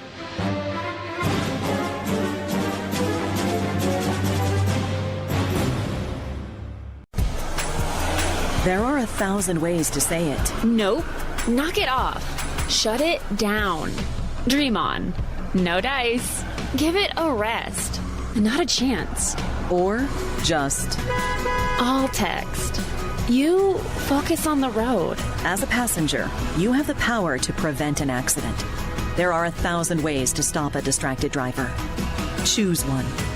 A message from CTIA. Because facts matter. You're listening to WCPT 820. Patti Vasquez is taking your calls now. We need to speak out about this. At 773-763-9278. Hello. It's Driving It Home with Patti Vasquez.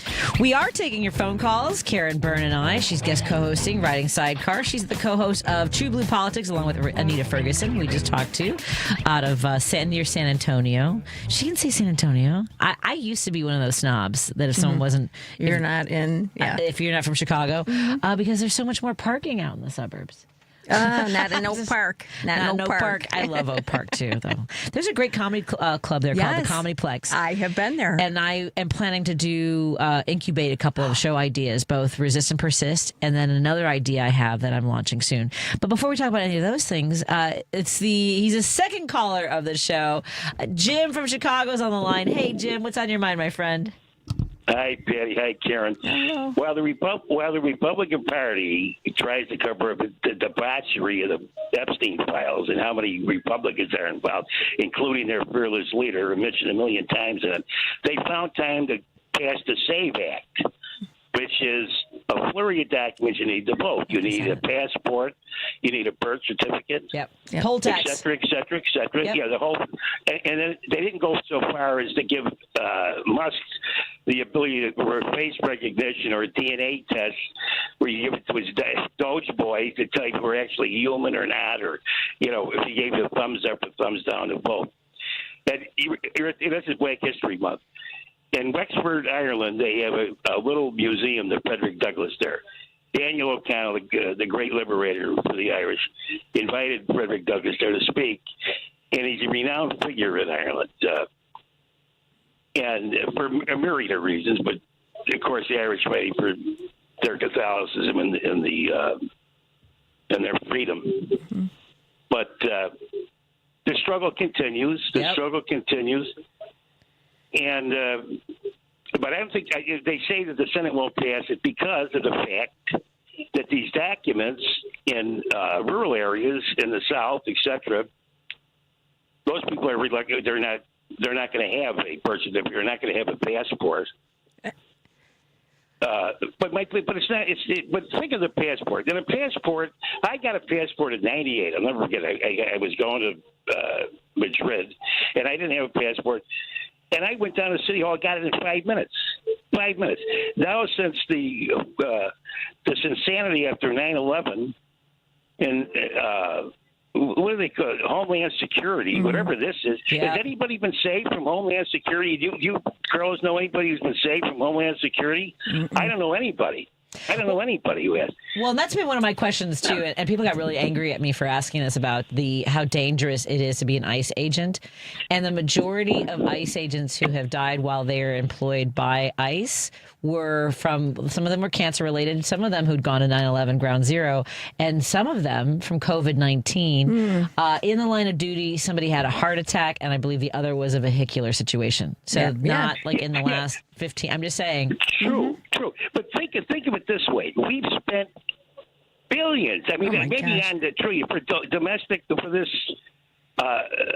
security, supposed security. But how many people have died in neglect? The homeless, people without insurance. I mean, so who's winning this battle? It certainly isn't the American public that's winning the battle. That's for sure. No. But meanwhile, they're trying to gut the ACA everything and right. Exactly. Everything they possibly can. But this looks like doesn't Karen? Don't you think? I mean, we're going to win this midterm. Hey, it's the hard work. I know. I thought, but I'm not. It's just like I thought that Harris would win. Right. So I was disappointed with that. So, but I mean, I'm not going to jump the gun with that. But I'm just saying that. But people are getting pretty angry. It would stand a reason. Yeah. I mean, the polling is showing that he is underwater, and people do not like the ICE activity. What's going on in Minneapolis, and this is across the aisle. Definitely the Epstein situation is not playing well at all with people, and I mean.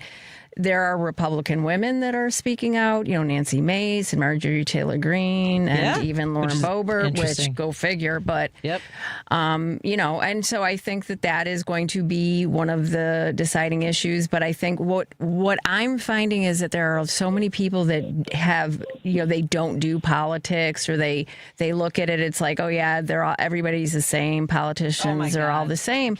And, but they're very upset about, and what has activated them is the situation with ICE coming into Chicago, and they say, listen, I'll vote in elections, but my grandparents didn't vote, or my aunties didn't vote, and so now I'm talking to those people and saying, you have to get every single one of them registered and out to vote in the midterms. For Democrats. I've been a Democrat all my life. And everybody in my family, I got 65 first cousins, and none of them have ever voted Republican. None of them. Yeah. But the point is, because we go back to FDR and Truman, and we realize, for instance, my father died young. He was 33 when he died, and my mother was pregnant with my sister. There was two of us, my brother and I, and his survivor benefits, because he never took a vacation in his life. He died on a job. What really was the difference between us and the mortgage that month and so on. So that was FDR's. So, I mean, I'm a Democrat, and that's all it's doing. But this is miserable. This is just a miserable situation. Like this idea that the news media doesn't talk about this SAVE Act. You don't even hear it on the news, and how draconian it is. They say that you need a birth certificate and a passport, and what else? A blood test, and you name it. I mean, these people aren't Americans. They're just Republicans. They're just Republicans and want to stay in office because they're Republicans. Anyway, you two, thank you very kindly. Thank you very much. You guys have a great night. Thank you. Good, Karen. Well, I was going to say, Anita and I were talking about it, and with the whole situation with women having to go and have their birth certificate, have a corrected birth certificate, and either in your married name or go back or legally change your name back to your maiden name. But by and large, conservative women will take their husband's names. So, and liberal women will tend to keep their maiden names, right? I've kept mine. And I'm so many times when the boys have both of our names, not hyphened. Yeah. They have both names, and people would get mad at me at hospitals, like at doctor's appointments. Like one woman told me I made it too complicated. I'm like, you 3 seconds for you to put this into the system. Exactly. Come on now. Exactly. You can do it. Yeah. You know you can do it. I believe in you. Yeah, exactly. We're in studio with Karen Byrne, co-host of TruBlu Politics. You hear her get slammed into the 8:30 break every single morning on the Stephanie Miller Show. Brick Slam. I think we would call that. That's a Brick Slam. Karen Byrne, co-host of TruBlu Politics with Anita Ferguson. Their podcast drops every Monday morning, so stay tuned. Every other Monday. Oh, I've heard it both ways. Every other morning. Every other morning. Sometimes every other Monday. Every Monday, depending on which way I say it. Every other Monday. We'll take more phone calls when we come back on WCPT 820 Heartland Signal. And I want to know a little bit more about what the frickin' frack Kristi Noem is talking about when she says the right people voting for the right leaders. Let's see if we have time to talk about that. Otherwise, we'll see what happens. You know how I am. I have to push this button. Stephanie Miller. I've gotten more mail than I've ever gotten in my entire life. Because a lot of people have a lot to share, and they can't always make it on the phone lines, or they're nervous. And trust me, whatever you're going through, me too. All of us. Wherever you are in your timeline. Drunk, sad, scared, angry. Right there with you.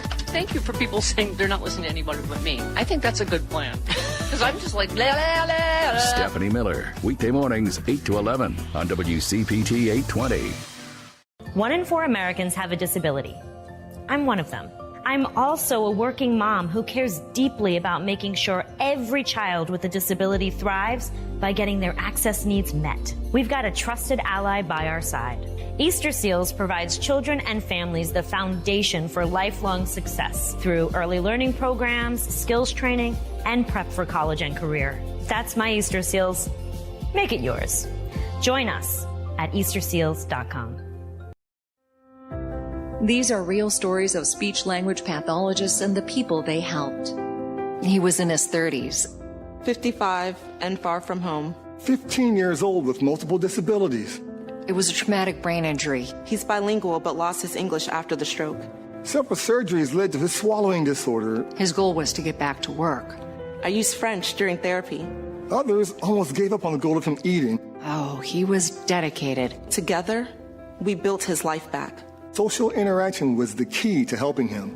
And he made it back to work. When he ate, his friends cheered. Everyone has the right to communicate. And later, he was able to travel across the world to his family. Are you or someone you know experiencing a speech, language, or swallowing disorder? An ASHA-certified speech-language pathologist can help. Visit us at asha.org/public. Hey Google, play WCPT. Streaming Chicago's progressive talk from TuneIn. If you're listening to this station right now, you've definitely heard my voice before. Hi, I'm Hawk. And I'm Pete. And we're with Source Solar, your local source for solar. Source Solar is Chicagoland's premier solar installer, providing solutions for over 1,000 homeowners and business owners across Illinois and Iowa. With over a decade of industry experience and deep roots here in Chicago, we have the expertise to help your transition to clean, renewable, resilient energy. We can guarantee that we save you money day one without any out-of-pocket cost to you. This means you have an instant ROI, instant payback, and can save money to add to your bottom line day one. At Source Solar, we source everything as local as possible, meaning we always carry the Made in USA sticker. Find us online at www.source.solar. Stop in our office at 5710 North Northwest Highway or give us a call at 773-985-3992. And don't forget to ask for Hawk or Pete. You're listening to Driving It Home with Patti Vasquez. Thank you so much for joining us. We continue to drive it home with guest co-host, riding sidecar is Karen Byrne, co-host of TruBlu Politics, along with Anita Ferguson. It's so funny because there's other guest co-hosts I have, like Dan Schaefer hosts Politini. Mm-hmm. So I was like starting to go through a bunch of different podcasts. I'm like, it's not that one. It's not that one. It's TruBlu. Yes. TRUBLU. And Politics. I don't write things down. It is also probably part of the problem. That's all. That's how you exercise your brain and Thank your you. memory. So, That's right. And I probably should remember that someone's on hold. Steve from Arlington Heights is on hold. Hey, Steve, what's on your mind, my friend? Hey, I called just mainly to thank you for what you've done this evening and also for showing up and delivering a great speech at the Arlington Heights No Kings rally. Aww. I thought you did a great job there. Oh, thank and how important it is to have people like you show up and be there right on the street with people. It makes a difference. Oh, come on. Don't make me cry. Karen's out there protesting, putting her body in between ICE agents and people who look like my mom. I appreciate that. And I will be, by the way, hosting the next No Kings rally on March 28th for Indivisible Elk Grove Township. And I haven't found out where that's going to be yet, but I will be a part of that as well. All right, we'll be there. But I also wanted to thank you for the information about, and I think we'd like to have more of it, of the organizations and disguises that AIPAC is using to hide their dark money. It's vital for us all to know where the money's coming from, and if we're trying to avoid certain sponsors and they're really hiding under other names, it's good for us people to know it. And Melissa Bean's re-election would be a disaster. I wanted to just add that. I worked for her campaign the first time out. I mean, phone banking, lawn signs, talking to retailers, being, all that door-to-door stuff, really with a lot of people that worked so hard to defeat Phil Crane. And we were ecstatic when she won. And some of us coming back from poll watching the night of the victory, walked in, and I happened to be standing next to her when she was talking to her chief of staff, and somebody said, well, what's your main goal? Well, the main goal is to get reelected, then you keep your benefits. No! Wow. And here's the thing. And here's the thing. I want to say that this is someone's opinion and not the opinion of the station or the show. I will say I have heard other electeds say at state level say that they want to be congressmen because you can pretty much sail. It's a sweet gig and you're set for life is what I've heard other That's not the reason. What Steve is saying, I have heard other people say. Mm-hmm. Just want to put that out there, and I'm not. But that's Steve's personal account of an exchange he had, and I have heard similar things from other electeds before as well. Mm-mm. It was chilling, believe me. And in the following campaign, we kept asking her, "Why are you voting for the XYZ?" And she'd say the same things that are in her campaign ads. I vote with Democrats 90% of the time. So, well, yeah, you vote for congratulations to Serbia for applying tornado status and bills like that. But when it comes time to bills that support seniors and farmers and taxation and fairness in taxation, you're not there. And so what happened was Joe Walsh and the Tea Party, because when it came time to go into the next election for her, those of us who helped and get her in there have had it. And that was at the same time that, by the way, Rahm Emanuel's gave the middle finger to progressives, saying basically, F you, where are you going to go? Well, where a lot of people went was home, and that really hurt Obama's midterm that year, and the Tea Party began. And Joe Walsh will probably agree with that if you had a chance to talk to him. He knows what happened. And Melissa Bean's followers and helpers just abandoned her because she was gaslit. She gaslighted them. I mean, she was not who she said she was when we were working for her. And this is a cautionary tale. Don't be so happy that the Democrats win. It's not just somebody with a D. We have to have the right people representing us, not just somebody who's going to vote because it's better than the other guy. It's not good enough.